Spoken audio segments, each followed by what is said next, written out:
waxaan halkan idinku soo gudbinayaa 5 shay oo had iyo jeer naftaada ka dhigaya inaad faraxsanaato. 5 shay maxay kala yihiin? qodobka koowaad haddaad doonayso inaad faraxsanaato weyne xiriirka adiga iyo Ilaahay idin dhexeeya. qof cibaadaysta noqo oo Ilaahay ku xidhan weliba cibaado badan cibaadaysta marka waa faraxsanaan doontaa. qodobka labaad inaad faraxsanaato keenaya waxa weeyaan ilo wixii hore tiigsimaad male wax tagay tiigsimaad male waxba kama qaban kartid wax nacay lama soo celin karo marka waxa la wixii hore ku soo maray ka dayacmay yani wuu ku gohayn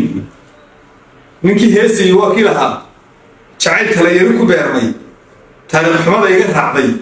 tagtada hay u taala ama sooyaalka ay u taala waa kii lahaa marka ha kugu taalan taariikhda oo khibrada ku ahaato laakiin wax hore oo soo maray ha ka wuri.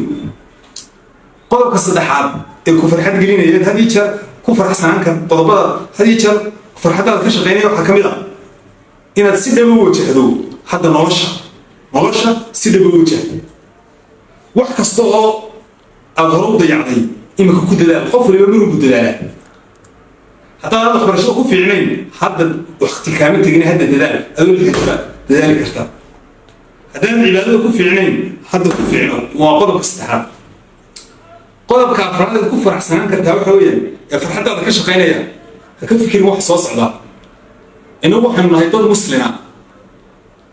waxa weeyaan waxa qaybkii Ilaahay bay ku xidhan yihiin maxaad cuni doontaa halkeen mari doontaa midna hodhanin maxaa yeelay xilal inaad noolaan doontiin kale maalmaha soo socda ma oogidii. qodobka shanaadna cadceed ku filan qaado maalintii cadceedda qaadanayso kordhi cadceed ku filan qaado maxaa yeelay cadceedda jirkeena wuxuu ka samaystaa vitamin la yiraahdo vitamin D gana waxa laga sameeyaa maado la yiraahdo waxa laga sii samaystaa uu jirkeenu ka sii sameeyaa maado la yiraahdo serotonin oo farxadda ka qayb qaadata marka cadceed ku filan qaado. marka 5 qodob waxay ka mid yihiin qodobada inaad faraxsanaato keenaya insha Allah ta'ala si bulsho badan ay u aragto waxaan ka codsanayaa inaad dadka la wadaagto ilmkeedii wabillahi tawfiiq.